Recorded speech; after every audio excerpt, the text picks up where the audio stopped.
I wouldn't say we're unkind to the chop and drop plants, but I mean, their purpose there is to be chopped up. And so you cannot be afraid to chop them up. That's one of the biggest problems that, you know, individuals will have if they don't have a professionally maintained food forest.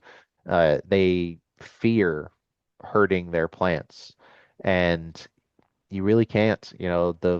These early systems are fueled off nutrient cycling, and that comes from death and decay. So we need some stuff on the ground. Ladies and gentlemen, grab your gloves and get your compost ready. Stepping into the ring is the perennial powerhouse, the sultan of soil, the beast of the beds, where permaculture reigns, food grows wild, community roots run deep, and yes, the garden punks hit hard. Freedom starts in the soil. This is the Guerrilla Gardening Show. Welcome back to the Guerrilla Gardening Show. I'm Michael Mike's in the Garden, here with Sam from Central Florida Abundance. What's happening, Sam? Going on, y'all?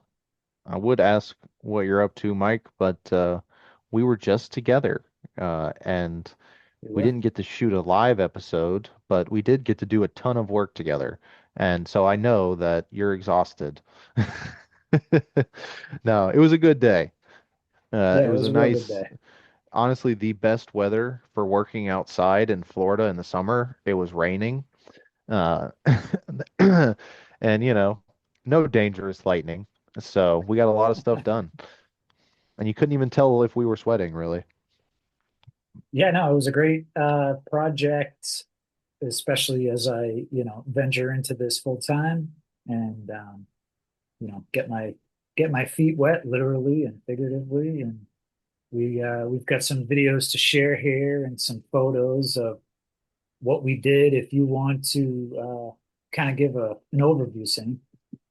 Yeah, absolutely. So just to start off with, um, Mike is joining the Grow Food Company, and this was his first project, and this is one of our longer maintenance clients.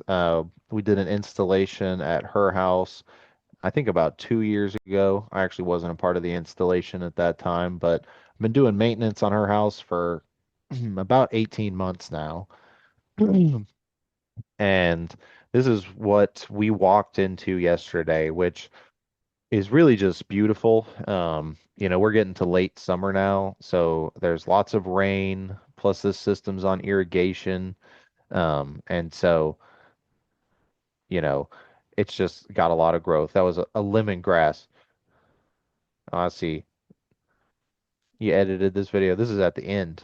Yeah, skipping around a little bit, but I figured at least it's a You quick can clip get an there. idea, and we'll come back to this. So, this right here, if you go back, you for a second we saw the stick of the moringa, and really what I want to get into today, we've actually looked at this food forest before, just as, kind of a model of a, front yard, backyard, small, edible, landscaping ornamentation. And we've also looked at in the past some large overviews of what the maintenance of these systems looks like. But today we're really going to get into, what it looks like in your face after these, professional maintenance visits have come through. And you're going to see a lot of this. This is a moringa tree. And because of, the growth habits of that tree and, you know, its space in the system, it's a chop and drop plant. And so, it's going to regrow, but the best thing we could do with all that foliage was cut it back, and then we actually ended up feeding it to a miracle fruit and some other, more long-term productive plants. Not that moringa doesn't produce, amazing crops, but it's a short-lived tree, and even as coveted as moringas are, they are a dime a dozen down here. You can always grow another moringa pretty quickly. Miracle fruit, however, if you get one of those plants doing well, you got to invest into it. So back here, we didn't do as much work in the backyard, mostly because it's just so dense with selected species. But what we did right in this little shot, we cut this moringa, we cut back this chaya here. It was about, I'd say about 5 feet tall, and I just took it down to about half height. It's not one that they really harvest from. And when we cut it back, we found a whole rack of bananas that the client didn't Hey, even know was in there. And so, that's really the first reason why we do these prunes is to get our fast growing species off and keep them from overshadowing, the more desirable species. But also it feeds the system. This is the miracle fruit here, and you can see all the katuk and moringa leaves. And then we also cut back that chaya. And I say we, Mike did all this cutting. It was his first job, so I really put him to work. He did a great great job. I felt like I didn't do anything while we were there. I just stood around in the rain. you did do the kata, to be fair. That's true. I guess, yeah. I Yeah, cut that one plant. yeah. But yeah, So you the know, front yard, I mean, that's really because there's so much more sun up here. Because there's more sun, any exposed space is going to have plants. And because we don't plant every square inch. We do plant plants with the intention that they'll fill in the space over time, but in the early days, in those first couple years, the volunteers, the weeds, whatever you call them, the pioneers, they're pioneering. Uh, they're taking that bad ground, and it's usually stuff we don't like.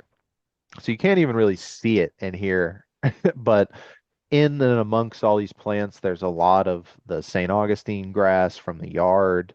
And then there's some other weed species, Spanish needle. And so we go through here, you know, pull as much of that out. But then a lot of these plants, so this is when we first arrived, and you can see this cassava is extremely bushy and dense right here. And then the chaya that's in the top up here, and also the vetiver grass that's up in that front shot. So by the end, all of those things were cut, and we do have some pictures. But you can see these are fast growing plants. And in this bed, if anybody remembers from the last time we watched this video, there's an avocado, there's a mango, there's a sugar apple, and there's a mulberry, there's some papayas too. But those are really the fruit trees that we want to take this space eventually. But the chaya and the cassava and also the copper pod in the middle, they're taking the space now because they can fill it much faster. But once we get to the photos, you'll see that, you know, we're not, I wouldn't say we're unkind to the chop and drop plants, but I mean, their purpose there is to be chopped up. And so you cannot be afraid to chop them up. That's one of the biggest problems that, individuals will have if they don't have a professionally maintained food forest. They fear hurting their plants, and you really can't. These early systems are fueled off nutrient cycling, and that comes from death and decay. So we need some stuff on the ground right here. You can see underneath these papayas. These were just recently planted. And so we really went hard. There's a lot of cassava leaves that got mulched into here, as well as the vetiver grass that got laid over top. We've also seen the lemongrass clump that Mike dug up a few times throughout that video. And Mike dug that up, divided that. I don't remember how many clumps, but it was a 20. big, yeah, and I mean, it wasn't huge for lemongrass. It was maybe 12 inches in diameter, which, they can be much bigger. So, you know, we made, I think, like 7 or 8 good clumps and spread those all around the front yard off that one. So, all the orange flags is where we ended up putting, but this is a good shot of chop and drop. This was in the center area of that front bed. lots of St. Augustine grass, lots of other volunteer pioneer growth. And so the first step, we pulled some of those out. You got to get in there. I mean, I guess you don't have to. If you have a ton of mulch, you could probably get around that, or some cardboard from your local Walmart for free. Who knows? Who knows how you'd get that? Maybe, We'll watch have another another video. video. Yeah.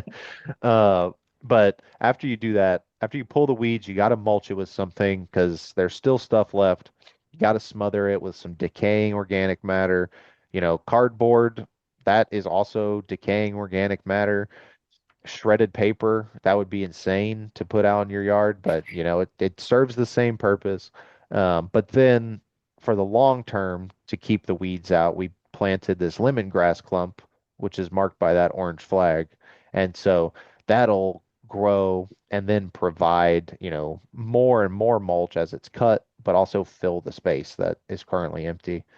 Um, and this is really what your ground should look like in your food forest beds: diverse and dense, decaying organic matter. Uh, you know, it's not, I mean, I think it's pretty, but a lot of it's not pretty by landscaping standards. It's not uniform, it's not clean, but by microbe standards, it's a buffet. Yeah. I know someone in my household who would think this is like the complete opposite. They're going by the landscape standards. So It can we'll be very interesting because when you leave a client's house after a maintenance visit, you have to make sure that the clients understand what is happening. Because, I mean, I did go over with you, if we have beds that are surrounded by turf grass, we keep the turf grass clean just, to keep the homeowners sane. But the inside of those beds, that is where everything goes. And, there is that educational aspect. You want them to understand why it's like that.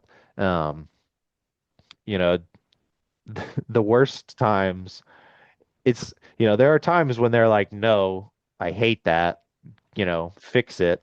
And that can be accommodated. There are ways you can make compost piles and do it more neatly, but that would be on them. That's not something that you would get out of a service.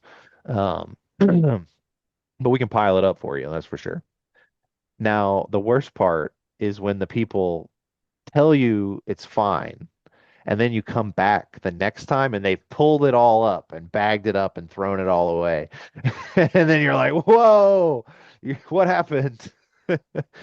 But that's where the education comes in. And I've seen a lot of good response. And I mean, realistically, it's one of those filters. If you can't handle having, a diverse mulch, the food forest is probably not for you. You know, uh, you can do other things, but having an intensive perennial production system is going to require this continual nutrient cycling from the chop and drop plants. And so, you can pile them up, make a compost pile, and then distribute that compost throughout the system. But I mean, that gonna adds, take a while. it takes a lot longer. And I mean, then you're opening yourself up to, I mean, a lot more work, but also a lot more places where you could lose those nutrients. Things could go wrong. You could forget about that compost pile, and then all of those nutrients will just be collected underneath your compost pile, which, if you want to make a bed there in the future, it might help, but it's not going to help your trees that you have right now.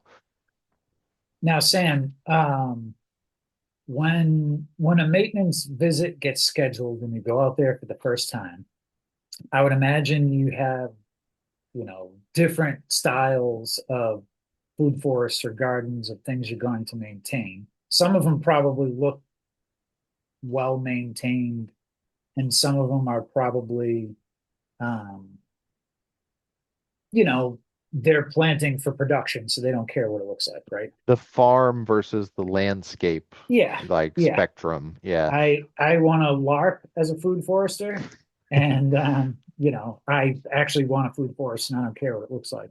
So I guess my question is, and maybe you're not privy to this or not, but I would think, pictures like we're showing here or videos like we have, hey, this is what it's going to look like after our first visit. Your food forest floor is going to look like someone chopped down a bunch of trees and just left them there because that is the intent. Um, and it's easy to say to someone, "Hey, we're going to cut a bunch of stuff down and just lay it all on the bottom."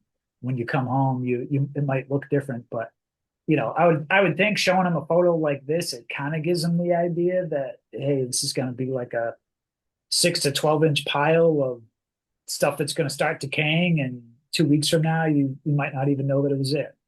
That is the thing. I mean, and so I mean that's the big thing is after they see it a couple times and it disappears so fast because it's not like wood chips that are going to be around for years.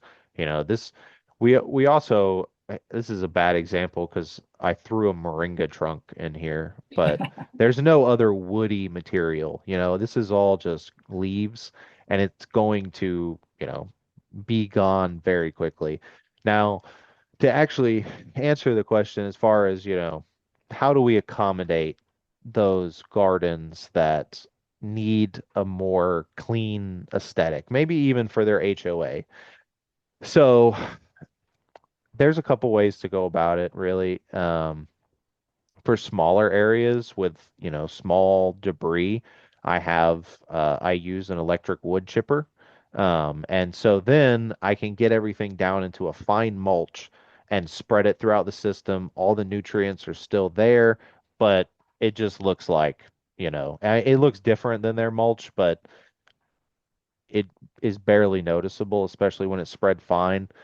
Um, for more intensive prunes, a lot of times what we'll end up doing is piling them in the backs of the bed because, well, this bed doesn't have a back, so this stuff is actually all piled in the center, which Mhm. also keeps it, nice looking from all the edges, which is kind of key.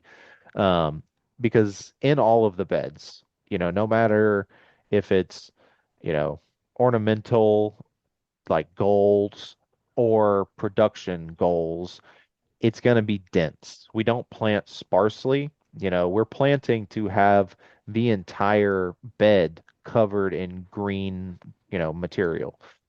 And so there's always places you can hide stuff, you know, underneath the shrubs if you can cut it up into small pieces. This, you know, this was definitely a lazy day just because we we can drop it here like this here in such big pieces and it doesn't cause any problems and the homeowners are fine with it. We could have made this cleaner. We could have cut them up into smaller pieces. And basically that's how it goes. Um, we work with the clients and like I said, if they really hate it, we don't remove organic matter, but we will help them find, a central area where they can collect it, and then do as they will with it, basically. So there are options, and I don't want to like, you know, it's a filter, but there is a big spectrum. It doesn't always have to be like this. So, don't be afraid just because this looks scary. Uh, but do Here's a good understand that you're shot. going to have green stuff on the ground. Yeah, Oh yeah. that this down on the bottom right here, the chop and drop from the last maintenance visit. Right, yeah. So that was vetiver grass that I put down there. The like almost straw looking stuff. Yeah. And so that was about a month previously. And the vetiver grass, you know, it does take longer to break down, but it is essentially straw. You step on it, it's brittle, it's not pokey, it's fine to walk on. And in a less circular bed, it could look very nice. Hmm. But you know, it's hard to bend around an angle and make it look pretty, but it does do a great job at protecting the soil. And you got to cut some vetiver. You so on this visit, you cut vetiver grass and lemongrass. I wouldn't want to hear your experiences and, maybe compare and contrast the two kinds, what you noticed. Yeah, I mean the lemongrass is a lot easier to cut and prune, I guess.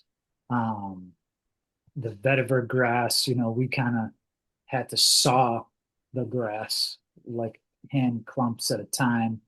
Um, Both probably just as easy to lay down, but I didn't have to dig up a vetiver grass root system and see how that's divided. But the lemongrass, that full time.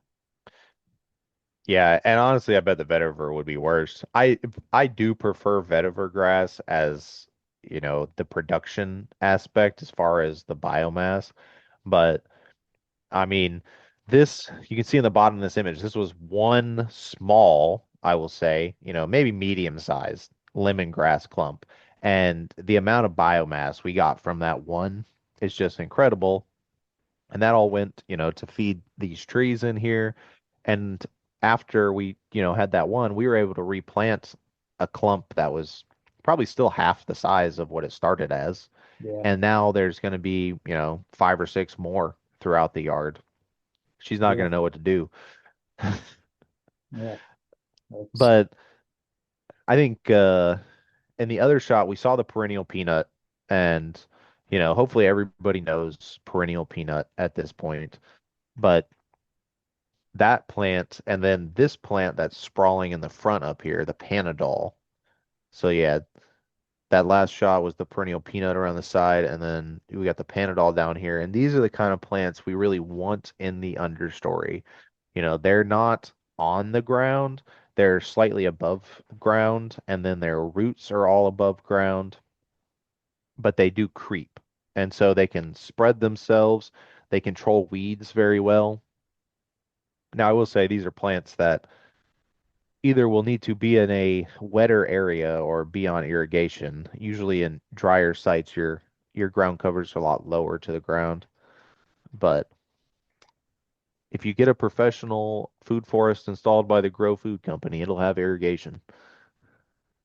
And now we got a whole new irrigation guy. So two irrigation guys, we'll be able to service the whole state soon.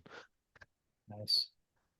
But I do want you to go to this picture. So right now we can see the chaya that's up here, and we saw the cassava earlier. So if you can get to the picture after we cut the chaya, Yeah. Mm. in front of that chaya is a mulberry, y'all, and the homeowner actually prunes that herself and does just a wonderful job. It is a beautiful little mulberry bush. So there's that cassava. But it is worth mentioning that when you have a food forest installed by the Grow Food Company, uh, the maintenance, you do get a free guided 2-week visit after your install. And then after that, you have the option to sign up for several different maintenance packages, uh, ranging from quarterly visits to twice a month visits. That food forest usually gets a once a month visit, but we did miss last month because I had a little baby and I'm the only one doing Hey, maintenance. So baby comes first, and she's not quite old enough yet to come out and help me. Y'all are going to be in trouble. Anybody looking for work is going to be in trouble once she gets her hand on a machete. yeah, another girl gardener in the works here. It's just another dramatic shot. We saw how full those plants were, which is good. We do want that. But because they were, overcrowding the other plants, we cut them back heavy. And sometimes that can be shocking to see. Honestly was a little worried this time because the homeowner wasn't there when we were cutting. I told her what we were going to do, but then, she had to come home and see this chaya that if you can pick it out here in the green, there's no longer a smooth canopy. It is cut back pretty harsh, and seriously opened up. And so that lets a lot more sunlight into the sugar apple and the papaya that are underneath it. But also, because this is a chaya plant, I wouldn't necessarily do this to any plant, but this plant and the cassava do not care. That this is not, we could debate if it hurt the plant, but it's not going to impede the future growth. It's actually going to make this plant grow even more. But it will keep it from being so tall so that they will actually be able to harvest some leaves when they decide to. But yeah, this is also a good shot. You can see just all the stuff that we cut down just got piled into this bed. Yeah. This is a better shot too when we're talking about what the chop and drop looks like. That other shot, it was in your face. The whole shot was the chaos. But when you look at it in the context of, it's localized chaos in the center of this bed, the outsides are kept really clean. And then, the lawn is kept clean and there's nice edging around everything. So it is actually, I mean, I think probably the most appealing yard on the road. Uh, Sure. it's not a high tier landscaped area, but this is a high tier uh little food forest bed right here. They harvest a lot of mulberries. There's herbs growing in here. You can see the goldenrod and the panadol that we talked about, firebush in there, uh, pigeon peas we were chopping as well. Yeah. And then, we've got the moringa, the avocado, or the avocado, the sugar apple, and the mango, which one day will be the centerpieces of this front yard. Another good shot of the chop and drop on these side beds here. Yeah, and that's the fresh vetiver with the underlay of the cassava leaves, and just cassava leaves. I did separate the stems out of that just so we didn't end up with cassava popping up. And usually those stems I just lay on top of a bunch of other debris and let them dry out in the sun. As long as they're not touching soil, they're not really gonna, they have a much lower chance of rooting. But you can see how big of a chop that cassava took. But Yeah. then right next to it is that mango. And so that mango really needed that space. Yeah, for sure. But all in all, the client was happy. This is a good shot. This was another lemongrass going in, but it looks like, all this green down here is just chaos. But this is perennial peanut. And then on the right side of the lemongrass is Suriname spinach. So those are both, intended planted species that have just filled in their niche, and are keeping the weeds down off the edge there. Yeah. Everything provides a function. When you're planting, your food forest, the biggest takeaway is most of your plants are not going to be food for you. They're going to be food for, the soil firstly, and then, the other critters that are in the environment, because those are the things that provide for those higher order production plants, which will eventually provide for us. And so, we put in a lot of species. Some will give immediate returns, but most of the early species are going to be chop and drop. And so if you're looking for establishing, a food forest, get ready for some chop and drop plants. And luckily there are services out there that can help you with it. Yeah. Yeah, this was a good one. I'm sure as we go back there, we can make some more videos, especially that backyard. Sure, several videos going on back there. Well, as you start tagging along on more maintenance visits, we'll have a lot of videos because the one I went to today was like I felt like I was legitimately in a Florida swamp, but it was a garden that we had planted in someone's backyard. But you couldn't have told me that I was in Tampa. No, I was in the Everglades today. So Nice. one day I'll bring you out and we'll get a video from out there and the other places that we go see. We can see the wide range of food forest designs. Cool. Sam, tell everybody where they can find more of you and I guess the Grow Food Company. Absolutely. If these mosquitoes will leave me alone. Uh, you can always, again, check out the Grow Food Company. Big food forest installations, designs, and setting you up with maintenance on your systems. If you're looking for a consultation, if you just want to learn, get that information in your head, reach out to Central Florida Abundance. You can reach me on Instagram or Facebook, and we'll set up a consultation and get you growing. Cool. And make sure you, if you're watching this on Mike's in the Garden, make sure you go over and subscribe to Sam on Central Florida Abundance, all the information down below. And you can follow me at Mike's in the Garden, aka Mike the Guerrilla Gardener. I had another AKA. Oh yeah, the garden correspondent. We're going to start doing correspondence out in the garden here. But I'm um, looking for AKA Mike, the AI consultant. hey, maybe, yeah, maybe coming soon. But you can follow me on your favorite social medias. And if you want to get a shirt like Sam has, the Guerrilla Gardening shirt, or if you want to offend some New Yorkers with the top invasive species of Florida. It's been a while since we polled everyone, but I'm still It pretty looks sure New Yorkers it looks like are they still in moved the up. top three. Yeah, I yeah, thought they were closer to the bottom before. They're getting higher up there. yeah, they're getting they might transplant the top spot. So, but cool, Sam. I'll let you get back to baby duty. We'll catch everyone on the next episode. We'll see y'all next time. Take care.